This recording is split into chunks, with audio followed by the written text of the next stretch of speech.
What's up, guys, and welcome to my channel. Who am I? I'm a powerful creator playing a human disguised as a man named Zach. Me? I know who I am. I'm a dude playing a dude disguised as another dude. And this is what I want to create. Je croyais que tu étais plus qu'un bouclier.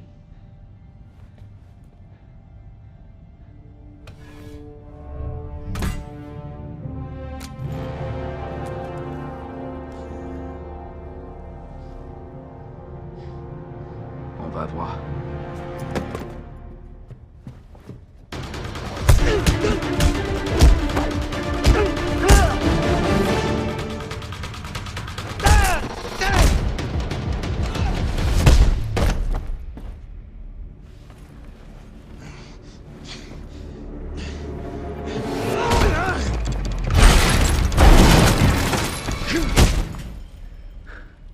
Oh, this is awkward.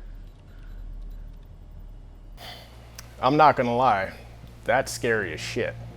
Especially for me, because I am in no way inclined for violence or to do acrobats. So what I do, in a sense of how I serve others, is that I'm a peak performance and consciousness coach. What I do is I blend scientific method with conscious principles, and with that, I help a lot of people overcome the self-imposed limitations and really align with the truth that's within them. And that's something that I do for others and I do for myself, but I haven't been doing it to my highest capability. Growing up, I was always good at everything. I was a 3-sport star. I played college baseball. And although being good at everything seems like it would be awesome, it also has a lot of pitfalls. There's a lot of shadow inside of it. One of them is that you never actually have to try as hard as you can to reach the goal you're trying to achieve. So for me, I would always set my achievement markers on the bare minimum to get that to actually acquire or make that achievement happen, right? So with that, in college, in high school, 3.0s, I was too smart for my own good. And now that I move into being an adult, I'm 35 now. I actually turned 35 recently. And for the last 7 years, I've been a bodybuilder, I've trained like a bodybuilder, I've coached bodybuilders, I've coached competitors to become IFBB pros, to reach their top potential. And yet, for me, I started to fall off in that own desire for myself. So, also growing up, I always wanted to be a superhero. I always watched the Saturday morning cartoons, X-Men, Spider-Man. My first reading material was comics. I had 4 comics that I had when I was a child. Thor, Hulk, Doctor Strange, and X-Men. And they inspired me to want to look like them. I mean, you can see superheroes, you look like them, you're like, man, that'd be awesome. So of course, bodybuilding was a natural draw for me. And to my own estimation, I achieved this body. But what I didn't achieve is the functional part of the body. So I looked like a superhero, but if you asked me to run a mile, good luck. If you asked me to do any sort of mobility, it wasn't gonna happen. So that is what this is about. I am changing, I'm wiping the whole board. I'm changing my training style. From bodybuilding to training like a superhero, to the acrobatics, to the mobility, to the fighting, everything that involves that sort of creation. And for me, I'm kind of a non-violent person by nature. So I want to be able to protect people, but never actually have to protect them. And that's really what lights me up. And when I dig deeper, I mean, this is the worst shape I've ever been in. And although I might look like I'm in pretty good shape, again, it's about me and my expectations of myself, and I'm just not meeting them. So in this journey of me becoming who I'm going to become, of answering this calling inside of me that tells me that I'm meant for more and I should be doing more, I'm probably going to fail. I know I'm going to fail. I know I'm going to make mistakes. I know I'm not going to live up to the expectations every single day, but I'm going to do my damn best. You can't actually achieve this state of invincibility without knowing the areas you need to improve. And you don't know the areas you need to improve until you become vulnerable. And that is something I learned the hard way, in a very painful way. So I guess the beginning, you could say, of my awakening was the realization that I had a lot of things that were limiting me.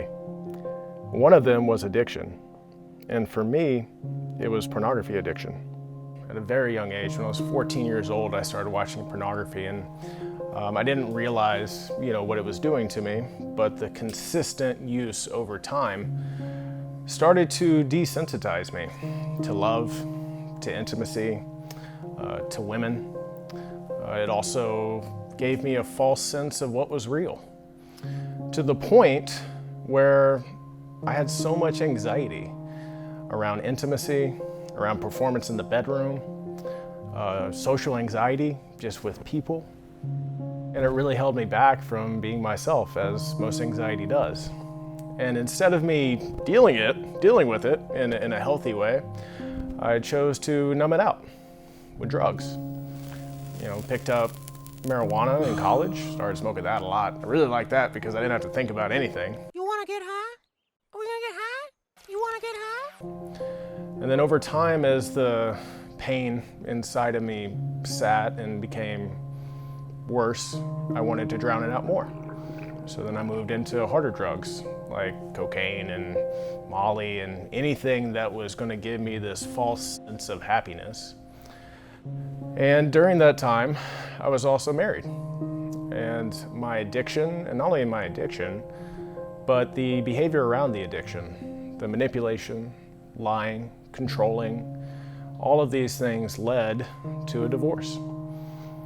And in the relationship, and maybe you know this, maybe you don't know this, it's hard to see what the other person sees in you, especially when it comes to flaws.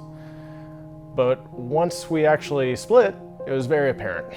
It was time for me to accept that I was an addict, that I was manipulative, that I was lying, and I had to start changing those behaviors.